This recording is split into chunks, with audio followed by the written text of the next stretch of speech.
you have suffered from neglect in your childhood and you carried the core wound of neglect within you. It is quite common and normal for you to struggle with the fear of being neglected in your teenage and adult years. Nowadays, we don't actually call this fear of being neglected, but we call it fear of missing out, or FOMO.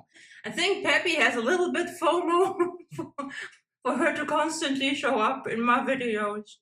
So you want to be included. But however you want to call it, this fear is usually dominantly related to social situations, social gatherings, group settings, and friend groups. This is when the person gets a strong desire to want to belong to a specific group of people. And that person will do anything and everything in their power to fit in, even if that specific group is not actually meant for them or good for them, even if that comes at the cost of their own authentic self, their own hobbies, their own preferences, their own desires. And that usually leads to a big pile of frustration, of feeling used or feeling the constant pressure to act or perform or participate in a specific way so that you will not get shunted, so that you will not get excluded.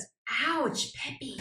For those people, if you are one of those people, it is very important, Peppermint High, to understand that for the most part, our groups, social groups and friend groups are not actually our real tribe. For the most part, we really need to understand that we actually just choose those people because they are available and not because we honestly, truly vibe with them and click with them and feel connected with them. It's more of a, well, we're all sitting in the same boat, we're all here, we all have to deal with each other anyways, might as well get attached situation. And the best way to break that cycle is to first be brave enough to actually truly evaluate your friendship and really look into those activities that you are participating or wanting to participate with these people, and figure out if this is actually something for you, or if you have to constantly bend yourself over backwards or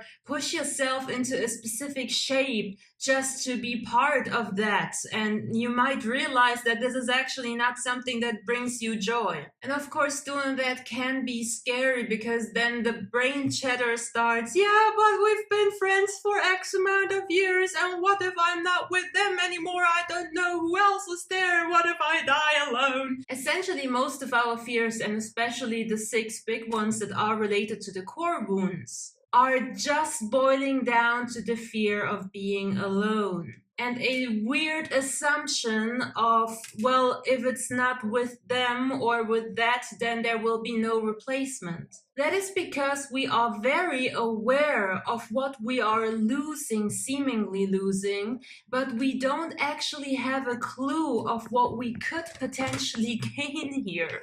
It's simple uncertainty, and because of the way we are designed to be very smart and predict the future based on the past, we have a tendency to expect the worst case scenario. So in order to really find your people, you gotta push through all of that very human behavior. And you do that by, you've guessed it, being this guy. The next step is to become really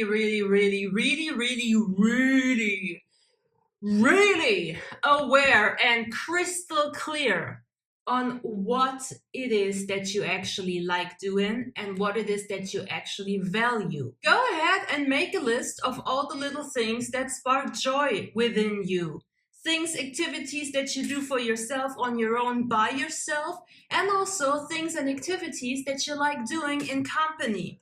And the last step that you gotta do is actually super simple and very enjoyable. You just do those things more often.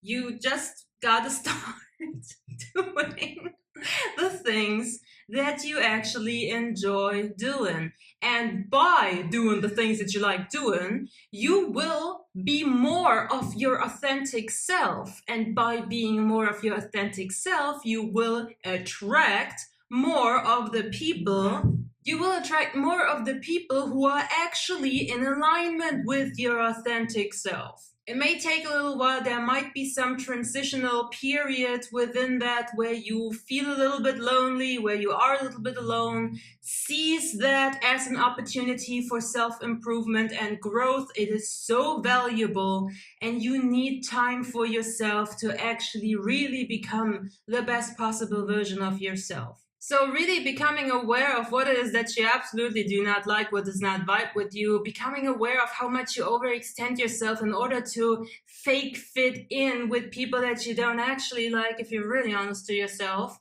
And then really drawing your attention, your focus to the things that you actually like doing and just doing them for the sake of, well, that makes me happy, that stuff sparks joy. That's all you gotta do. It's not that big of a deal.